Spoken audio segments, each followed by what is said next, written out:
തൃശൂർ, പാലക്കാട് ജില്ലകളിൽ ഇന്നുണ്ടായത് തീവ്രത കുറഞ്ഞ ഭൂചലനമായിരുന്നു. പുലർച്ചെ 3:56 ഭൂചലനം ഉണ്ടായത്. ഇന്നലെയും ഇതേ മേഖലയിൽ ഭൂചലനം ഉണ്ടായിരുന്നു. മാറുന്ന കാലാവസ്ഥയ്ക്കനുസരിച്ച് പെടാപ്പാട് പെടുകയാണ് നമ്മളെല്ലാവരും. അതിനിടയ്ക്കിതാ മറ്റൊരാളും കൂടി വന്നു പോയത് ആരും മറന്നുപോയി കാണാൻ വഴിയില്ല. തൃശൂർ, പാലക്കാട് തുടങ്ങിയ ജില്ലകളിൽ വെളുപ്പിന് 4-നും 8-നും മറ്റുമായി പല പ്രദേശങ്ങളിലും അടയാളപ്പെടുത്തിയ ഭൂകമ്പത്തിന്റെ തീവ്രത ഇപ്പോഴും മനസ്സിൽ നിന്ന് വിട്ടുമാറിയിട്ടില്ല. റിക്ടർ സ്കെയിലിൽ 3 രേഖപ്പെടുത്തിയ ഈ ഭൂചലനത്തിൽ കുന്നംകുളത്തെ വീടിന് സംഭവിച്ച ഭയാനകമായ വിള്ളലിന്റെ വീഡിയോ വാർത്താ മാധ്യമങ്ങളിലൂടെ നമ്മളെ പിടിച്ചിരുത്തിയതാണ്. അതുകൊണ്ട് തന്നെ ഇത്തവണ ഭൂചലനത്തെ പറ്റിയാകട്ടെ പ്ലാനറ്റ് പീഡിയയുടെ ഈ എപ്പിസോഡ്. ഭൂകമ്പത്തെ പറ്റി അത്യാവശ്യം അറിഞ്ഞിരിക്കേണ്ട കാര്യങ്ങളാണ് പ്ലാനറ്റ് പീഡിയ ഈ വീഡിയോയിൽ ഉൾപ്പെടുത്തിയിരിക്കുന്നത്. ഭൂമിയുടെ ഉപരിതലത്തിൽ അവിചാരിതമായി അനുഭവപ്പെടുന്ന ചലനമാണ് ഭൂചലനം, ഭൂകമ്പം അല്ലെങ്കിൽ ഭൂമി കുലുക്കം എന്നൊക്കെ പറയുന്നത്. ചില ഭൂകമ്പങ്ങൾ വൻ ദുരന്തങ്ങൾക്ക് കാരണമാകാറുണ്ട്. ഭൂകമ്പത്തിന് എപ്പോഴും ഒരു പ്രഭവ കേന്ദ്രം അല്ലെങ്കിൽ ഒരു ഇമ്പാക്ട് സെന്റർ ഉണ്ടായിരിക്കും. ഈ കേന്ദ്രത്തിൽ നിന്നും കിലോമീറ്ററുകൾക്കപ്പുറം പ്രകമ്പനം സൃഷ്ടിക്കാൻ ഇവയ്ക്കാകും. ഭൂകമ്പത്തിന്റെ പ്രധാന ഉറവിടം ടെക്ടോണിക് പ്ലേറ്റുകൾ തമ്മിൽ കൂട്ടിയുരസുമ്പോൾ ഉണ്ടാകുന്ന രാസപരമായ മർദ്ദമാണ്. ഈ മർദ്ദം പിന്നീട് രാസോർജമായി ശേഖരിക്കപ്പെടുകയും ഈ ഊർജം അഥവാ എനർജി അനിയന്ത്രിതമായി ഭൂമിയുടെ ഉപരിതലത്തിലേക്ക് പുറപ്പെടുവിക്കുകയും ചെയ്യുമ്പോൾ ഭൂചലനം സംഭവിക്കുന്നു. ഭൂകമ്പത്തിന്റെ തീവ്രത റിക്ടർ സ്കെയിലിൽ അളക്കപ്പെടുന്നത് ഈ ഊർജത്തിന്റെ അളവിനെ ആശ്രയിച്ചാണ്. ഭൂമിയിൽ നിന്ന് എത്രമാത്രം എനർജി പുറത്തുവന്നു എന്നതിനെ റിക്ടർ സ്കെയിലിലെ മാഗ്നിറ്റ്യൂഡിൽ രേഖപ്പെടുത്തുന്നു.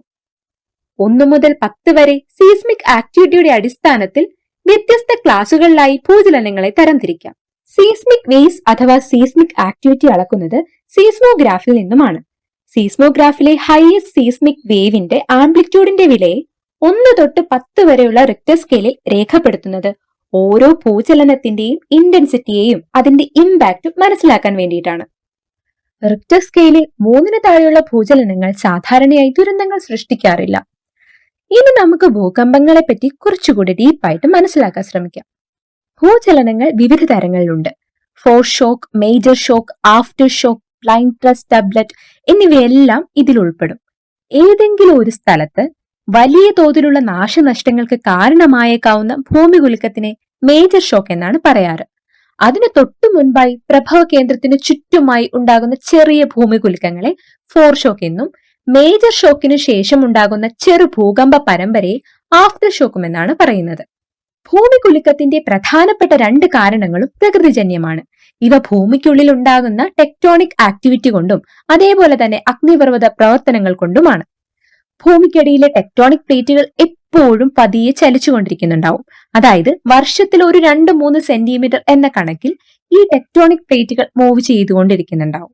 അതുകൊണ്ട് തന്നെ ടെക്ടോണിക് പ്ലേറ്റുകളുടെ അതിർത്തികളിൽ ഇതുമൂലം വിള്ളലുകളും അതേപോലെ ഈ വിള്ളലുകൾക്ക് വലിപ്പ വ്യത്യാസവും ഉണ്ടായിക്കൊണ്ടിരിക്കുന്നുണ്ട്. ഈ വിള്ളലുകളിൽ കനത്ത മഴയുണ്ടാക്കുന്ന പ്രഷർ ഡെവലപ്മെന്റ് പിന്നീട് ഭൂമികുലുക്കത്തിനുള്ള സാധ്യതയായി മാറുന്നു. ഇതിനോടൊപ്പം തന്നെ കൂട്ടിച്ചേർക്കാവുന്ന മറ്റൊരു പ്രധാനപ്പെട്ട കാര്യം പലതരങ്ങളിൽ ഉണ്ടാകുന്ന ടെക്ടോണിക് ആക്ടിവിറ്റികളാണ്. Plate subduction, spreading, slipping, colliding ഇവയെല്ലാം അതിൽ ഉൾപ്പെടും. ഭൂമിയുടെ ഉപരിതലത്തിനെ അതായത് ഔട്ടർമോസ്റ്റ് ലെയറിനെ 15 മേജർ സ്ലാബ്സ് അഥവാ ടെക്ടോണിക് പ്ലേറ്റുകളായി ഭാഗം ചെയ്തിട്ടുണ്ട്. ഇവയാണ് കടലുകളും വൻകരകളും അടങ്ങുന്ന ലിത്തോസ്ഫിയർ രൂപപ്പെടുത്തുന്നത്.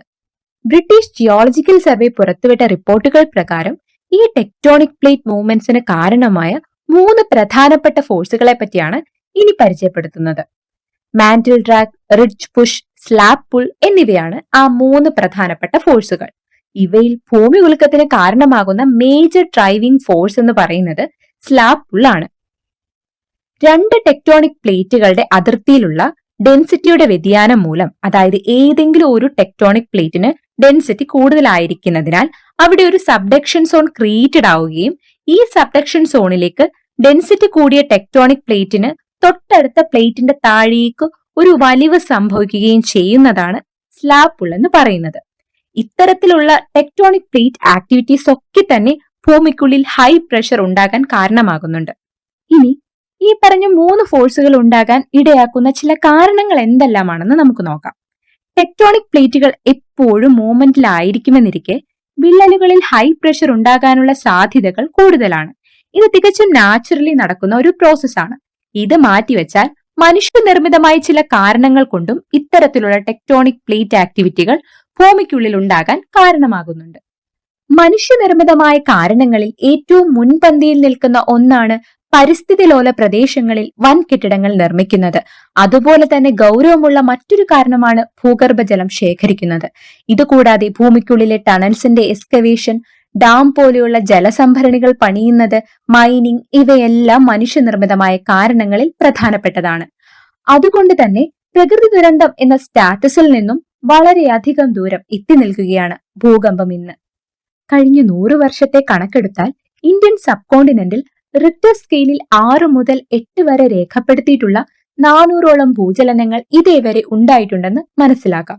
ഇന്ത്യൻ പ്ലേറ്റ് ഓരോ വർഷവും 47 മില്ലിമീറ്റർ എന്ന റേറ്റിൽ ഏഷ്യൻ പ്ലേറ്റിലേക്ക് നീങ്ങിക്കൊണ്ടിരിക്കുന്നത് മൂലം ഇന്ത്യയിലെ 58.6% കരപ്രദേശങ്ങളും ഹൈ ഇന്റൻസിറ്റി എർത്ത്ക്വേക്കിന് സാധ്യതയേറിയ മേഖലകളാണ്. അതിൽ തന്നെ മുന്നിൽ നിൽക്കുന്നത് ജമ്മു ആൻഡ് കാശ്മീർ, ആസാം, ഗുജറാത്ത് എന്നീ സംസ്ഥാനങ്ങളാണ്. ഇവ കൂടാതെ western and central Himalayan region, Rann of Kutch, Indo Gangetic plains എന്നീ പ്രദേശങ്ങളും ഹൈ ഇന്റൻസിറ്റി എർത്ത്ക്വേക്കിന് ഭീഷണി നേരിടുന്ന മേഖലകളാണ്. 2001 ജനുവരി 26 ഗുജറാത്തിലെ ഭുജിൽ 7.7 തീവ്രതയിൽ ഉണ്ടായ ഭൂമികുലുക്കം ഇന്ത്യൻ ചരിത്രത്തിലെ തന്നെ വൻ നാശനഷ്ടങ്ങൾ സൃഷ്ടിച്ച ഭൂമികുലുക്കങ്ങളിൽ ഒന്നാണ്. 20,000-ലധികം ആളുകളുടെ ജീവനൊടുക്കുകയും 1,00,000-ലധികം ആളുകളെ അപകടത്തിലാക്കുകയും 10,000-ലധികം ആളുകളെ അനാഥരും വഴിയാധാരവുമാക്കിയ ഒരു ലാർജ് സ്കെയിൽ ഡിസ്ട്രക്ഷൻ ആയിരുന്നു അന്ന് ഭുജ് നേരിടേണ്ടി വന്നത്. ഇതുകൂടാതെ 10 ലക്ഷത്തിലധികം ബിൽഡിങ്ങുകളും ഈ ഭൂമികുലുക്കത്തിന് ഇരയാകേണ്ടി വന്നിരുന്നു. 2004 ബ്ലസ്സിയുടെ സംവിധാനത്തിൽ റിലീസായ കാഴ്ച എന്ന മലയാളം ചിത്രത്തിന്റെ പശ്ചാത്തലവും ഇതേ ഭുജ് ഭൂചലനം ആണ്. ഭുജ് ഭൂചലനം കൂടാതെ കാശ്മീർ ഭൂചലനം, ഉത്തരാഖണ്ഡ് ഭൂചലനം എല്ലാം തന്നെ കാര്യമായ നാശനഷ്ടങ്ങൾ ഇന്ത്യക്ക് സമ്മാനിച്ചവയാണ്. റിക്ടർ സ്കെയിലിൽ 7 അഥവാ അതിനു മുകളിൽ രേഖപ്പെടുത്തുന്ന ഒരു വലിയ ഭൂകമ്പം പ്രതിഫലിപ്പിക്കുന്ന ഊർജം അനേകം ആണവ ബോംബുകൾ പൊട്ടിത്തെറിക്കുന്നതിനേക്കാൾ വലുതാണ്. ഈ പ്രകൃതി സംഭവത്തിൽ നിന്ന് ഇത്രയധികം ഊർജം ഉണ്ടാകുന്നുണ്ട് എന്നുള്ളതുകൊണ്ട് തന്നെ ഇതിന്റെ പ്രത്യാഘാതങ്ങൾ ഭീകരമാണ്. മനുഷ്യരെയും മൃഗങ്ങളെയും ഒരുപോലെ ബാധിക്കുന്ന ഒന്നാണിത്. കഴിഞ്ഞ പല ഭൂകമ്പങ്ങളിലും നിരവധി മരണങ്ങൾ ഇതുവഴി റിപ്പോർട്ട് ചെയ്തിട്ടുണ്ട്. റോഡുകൾ, പാലങ്ങൾ, കെട്ടിടങ്ങൾ തകർന്നിടിയുക, ഇതിനോടകം തകർന്ന കെട്ടിടങ്ങളിൽ അകപ്പെട്ടു പോയവരുടെ ദയനീയ അവസ്ഥ, അതുപോലെ തന്നെ പൈപ്പ് ലൈനുകൾക്ക് തകരാറ് വന്ന് ആവശ്യമായ കുടിവെള്ളം ലഭ്യമാകാത്ത അവസ്ഥ, തീരപ്രദേശങ്ങളിൽ പ്രകടമായേക്കാവുന്ന കടലാക്രമണം, സുനാമി എല്ലാം തന്നെ ഭൂകമ്പത്തിന്റെ മുഖചിത്രങ്ങളാണ്. ഭൂചലനങ്ങളുമായി ബന്ധപ്പെട്ട് പല മേഖലകളിലും ഇന്ന് പഠനങ്ങൾ നടക്കുന്നുണ്ട്. അത്തരത്തിൽ പുരോഗമിക്കുന്ന ഒരു പഠനമാണ് റീറൂട്ടിംഗ് ഓഫ് ഗംഗ അഥവാ ഗംഗാ നദിയുടെ വഴിതിരിക്കൽ.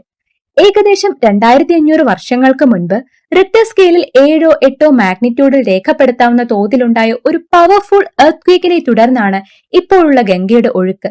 ഈ പ്രഭാവത്തെ എർത്ത്ക്വേക്ക് ഡ്രിവൺ അവൾഷൻ എന്ന് പറയാറുണ്ട്. ഇതുപോലൊരു എർത്ത്ക്വേക്ക് ഇനിയും ഉണ്ടായാൽ ഗംഗാ റിവർ ബേസിനെ ഇത് സാരമായി തന്നെ ബാധിക്കുമെന്നാണ് റിപ്പോർട്ടുകൾ പറയുന്നത്. മറ്റ് പ്രകൃതി ദുരന്തങ്ങൾ പോലെ മനുഷ്യന്റെയും ഇക്കാണുന്ന ജീവജാലങ്ങളുടെയും എല്ലാം എവല്യൂഷനും ഭൂകമ്പത്തിന് പങ്കുണ്ട്. ബോട്ടിൽ നെക്ക് ഇവന്റ്സ് എന്നാണ് ഈ ദുരന്തങ്ങളെ ശാസ്ത്രജ്ഞർ വിളിക്കുന്നത്. ഒരു ഭൂചലനത്തെ തുടർന്ന് ഒരു സ്ഥലത്ത് സ്വാഭാവികമായി ഉണ്ടായിരുന്ന ആവാസ വ്യവസ്ഥ നഷ്ടപ്പെടുകയും വ്യത്യസ്ത സാഹചര്യങ്ങളാൽ പുതിയൊരു വാസസ്ഥലം ഉണ്ടാകുന്നതുമെല്ലാം ജീവികളിലെ വ്യത്യസ്ത ജീനുകൾക്ക് പരിസ്ഥിതിക്കനുസരിച്ച് പരിണാമം സംഭവിക്കാൻ കാരണമാകുന്നുണ്ട്. ഇനി പറയാൻ ഉദ്ദേശിക്കുന്നത് പ്രസക്തിയേറിയ മറ്റൊരു കണക്ഷനാണ്. അത് ഭൂചലനവും സുനാമിയുമായുള്ള കണക്ഷനാണ്. സുനാമി എന്ന് കേൾക്കുമ്പോഴേ ആർത്തലച്ചു വരുന്ന എല്ലാം വിഴുങ്ങാൻ പോകുന്ന തിരമാലകളെയാണ് ഓർമ്മ വരിക. സുനാമിയിൽ കലാശിക്കുന്ന 4 പ്രധാനപ്പെട്ട കാരണങ്ങളിൽ പ്രധാനപ്പെട്ട ഒന്നാണ് ഓഷ്യൻ സർഫസിൽ ഉണ്ടാകുന്ന ഭൂചലനം. ഇത്തരത്തിൽ കടലിന്റെ അടിത്തട്ടിൽ ഉണ്ടാകുന്ന ഭൂചലനങ്ങൾ കടലിന്റെ ഗ്രൗണ്ട് ഫ്ലോറിനെ കുലുക്കുകയും അതുമൂലമുണ്ടാകുന്ന ചലനങ്ങൾ കടലിലെ വെള്ളത്തിന്റെ ഡിസ്പ്ലേസ്മെന്റിന് കാരണമാവുകയും ചെയ്യുന്നു. ഇത്തരത്തിൽ ഡിസ്പ്ലേസ്ഡ് ആയിട്ടുള്ള കടൽ വെള്ളം തിരിച്ച് ഇക്വിലിബ്രിയം മെയിൻറ്റെയിൻ ചെയ്യാൻ ശ്രമിക്കുന്നതിനോടൊപ്പം ചന്ദ്രന് ഭൂമിയുടെ മേലുള്ള ഗുരുത്വാകർഷണ ബലം മൂലം സർവവും നശിപ്പിക്കാൻ പോകുന്ന വലിയ തിരമാലകൾ ഉണ്ടാകുകയും ചെയ്യുന്നു. 2004 അനുഭവപ്പെട്ട ഇന്ത്യൻ ഓഷ്യൻ സുനാമിക്ക് പിന്നിലും അതിശക്തമായ ഒരു ഭൂകമ്പത്തിന്റെ കഥ ഒളിഞ്ഞുകിടക്കുന്നുണ്ട്. സീസ്മോഗ്രാഫിൽ റെക്കോർഡ് ചെയ്യപ്പെട്ടതിൽ ഏറ്റവും വലിയ 3ാമത്തെ ഭൂമികുലുക്കമായിരുന്നു അത്. 9.1 9.3 ഇടയിൽ റിക്ടർ സ്കെയിലിൽ റെക്കോർഡ് ചെയ്യപ്പെട്ട ഈ ഭൂകമ്പം ഏകദേശം 8.3 മുതൽ 10 മിനിറ്റുകളോടെ എക്കാലത്തെയും ദൈർഘ്യം കൂടിയ ഭൂചലനമായി റെക്കോർഡ് ചെയ്യപ്പെടുകയുണ്ടായി. 2004 ഡിസംബർ 26 ഇന്തോനേഷ്യയിലെ സുമാത്രൻ തീരങ്ങളിൽ പ്രത്യക്ഷമായ ഈ ഭൂമികുലുക്കത്തിന്റെ യഥാർത്ഥ തുടക്കം ഓഷ്യൻ ഫ്ലോറിന് 18.6 മൈലുകൾ താഴെ ഇന്ത്യൻ പ്ലേറ്റ് ബർമ പ്ലേറ്റിന് അടിയിലേക്ക് നീങ്ങിയതാണ്. ഇതിനെ തുടർന്ന് 10 തൊട്ട് 20 അടിയോളം വ്യത്യാസത്തിൽ ഓഷ്യൻ ഫ്ലോറിന് സ്ഥാനമാറ്റം സംഭവിക്കുകയുണ്ടായി. ഭൂമികുലുക്കം സംഭവിച്ച് 20 മിനിറ്റുകൾക്കകം തന്നെ ഇന്തോനേഷ്യൻ തീരങ്ങളിലും ഇന്ത്യയുടെ തെക്കൻ സംസ്ഥാനങ്ങളിലും ആൻഡമാൻ ആൻഡ് നിക്കോബാർ ഐലൻഡ്സിലേക്കും 7 മണിക്കൂറുകൾക്ക് ശേഷം ആഫ്രിക്കയുടെ സൊമാലിയൻ തീരങ്ങളിലും അതിഭീകരമായ സുനാമി അനുഭവപ്പെടുകയുണ്ടായി. 2.5 ലക്ഷത്തോളം ആളുകളുടെ തിരോധാനത്തിനും മരണത്തിനും കാരണമായി മാറിയ ഈ സുനാമി ഇന്ത്യക്ക് വൻ നഷ്ടങ്ങളാണ് വരുത്തിവെച്ചത്. കേരളത്തിലെ കൊല്ലം ജില്ലയിൽ നിന്ന് തന്നെ 200ഓളം മനുഷ്യരാണ് മരണത്തിനിരയായത്. ഇതിനർത്ഥം എല്ലാ ഭൂകമ്പങ്ങളും സുനാമിക്ക് കാരണമാകും എന്നല്ല. ഒരു ഭൂകമ്പത്തെ സുനാമി വിതയ്ക്കാൻ ശേഷിയുള്ളത് എന്ന് രേഖപ്പെടുത്തുന്നത് ചില നിബന്ധനകൾക്ക് അനുസൃതമായിട്ടാണ്. അങ്ങനെയുള്ള ഭൂചലനങ്ങൾ റിക്ടർ സ്കെയിലിൽ 6.5 മാഗ്നിറ്റ്യൂഡിന് മുകളിലുള്ളവയായിരിക്കും. ഭൂകമ്പങ്ങൾ വരുത്തുന്ന പ്രത്യാഘാതങ്ങൾ ഇത്രമാത്രം ഗുരുതരമായിരിക്കുന്നതിനാൽ അവയെ മുൻകൂട്ടി കണ്ടെത്താനും ആവശ്യമായ കരുതലുകൾ ഉറപ്പാക്കാനുമുള്ള പ്രത്യേക സംവിധാനങ്ങൾ ഇന്ത്യയിൽ വിവിധ സംസ്ഥാനങ്ങളിലായി പ്രവർത്തിക്കുന്ന ഡിസാസ്റ്റർ മാനേജ്മെന്റ് അതോറിറ്റികൾ സൗകര്യപ്പെടുത്തുന്നുണ്ട്. കേരളത്തെ സോൺ 3 അഥവാ മോഡറേറ്റ് ഇന്റൻസിറ്റി സോണായാണ് എർത്ത് സയൻസ് മിനിസ്ട്രിയുടെ കീഴിലുള്ള national centre for seismology classify ചെയ്തിരിക്കുന്നത്. 2022 ശേഷം കേരളത്തിൽ 4.6 മാഗ്നിറ്റ്യൂഡിന് മുകളിൽ 16 ഭൂകമ്പങ്ങളും 4.2 മാഗ്നിറ്റ്യൂഡിന് മുകളിൽ 2 ഭൂകമ്പങ്ങളും 3നും 4നും ഇടയിലായി 2 ഭൂകമ്പങ്ങളും 2നും 3നും ഇടയിലായി 11 ഭൂകമ്പങ്ങളും ഇതുവരെ റിപ്പോർട്ട് ചെയ്തിട്ടുണ്ട്. വലുതും ചെറുതുമായ ഭൂമികുലുക്കങ്ങൾ ഇനിയും നമ്മളെ തേടിയെത്തുമെന്നതിൽ സംശയമില്ല. വളരെ റീസെന്റായി മലയാളികൾ നേരിട്ട ഭൂമികുലുക്കം ബ്ലൈൻഡ് ത്രസ്റ്റ് ഡബ്ലറ്റ് ടൈപ്പ് പോലെ ഒരു ടൈപ്പ് ഓഫ് ഡബ്ലറ്റ് എർത്ത്ക്വേക്ക് ആണെന്നാണ് ഗവേഷകരുടെ കണ്ടുപിടുത്തം. ഹിസ്റ്റോറിക്കൽ ആൻഡ് ഇൻസ്ട്രുമെന്റൽ ഡേറ്റാബേസ് പ്രകാരം കേരളത്തിലെ പാലക്കാട്, തൃശൂർ, കോഴിക്കോട് അടങ്ങിയ സെൻട്രൽ മിഡ്ലാൻഡ് റീജിയൻ ഭൂചലന സാധ്യത വളരെയേറിയ മേഖലയാണെന്നാണ് സൂചിപ്പിക്കുന്നത്. 1856 1953 അതിനെ തുടർന്ന് 2000 മറ്റുമായി കണ്ടുവന്ന പ്രധാനപ്പെട്ട ഭൂകമ്പങ്ങൾ ഡബ്ലറ്റ് ടൈപ്പ് ആണെന്ന് മാത്രമല്ല, ഇവയെല്ലാം തന്നെ രൂപം കൊണ്ടത് മുൻപ് പറഞ്ഞ കേരളത്തിന്റെ തൃശൂരും പാലക്കാടും ഉൾപ്പെടുന്ന സെൻട്രൽ മിഡ്ലാൻഡ് റീജിയനിലാണ്. സാധാരണയായി ഡബ്ലറ്റുകൾ ഒന്നുണ്ടായി 30 വർഷത്തിനുള്ളിൽ തന്നെ അടുത്തതും കണ്ടുവരാറാണുള്ളത്. ഇതുപ്രകാരം നോക്കുമ്പോൾ 2000 അനുഭവപ്പെട്ട സമീപകാലത്തെ ഏറ്റവും വലിയ ഭൂകമ്പത്തിനു ശേഷം ഫോർഷോക്ക് എന്ന കാറ്റഗറിയിൽ ഉൾപ്പെടുത്താവുന്ന ഏകദേശം 4 സെക്കൻഡുകൾക്ക് താഴെ മാത്രം ദൈർഘ്യമുണ്ടായിരുന്ന ഈ കഴിഞ്ഞ ഭൂചലനം വരാനിരിക്കുന്ന മറ്റൊരു വലിയ ഭൂകമ്പ സാധ്യതയ്ക്ക്, അതായത് ഒരു വലിയ മേജർ ഷോക്കിന് ശരിവെക്കുകയാണ്.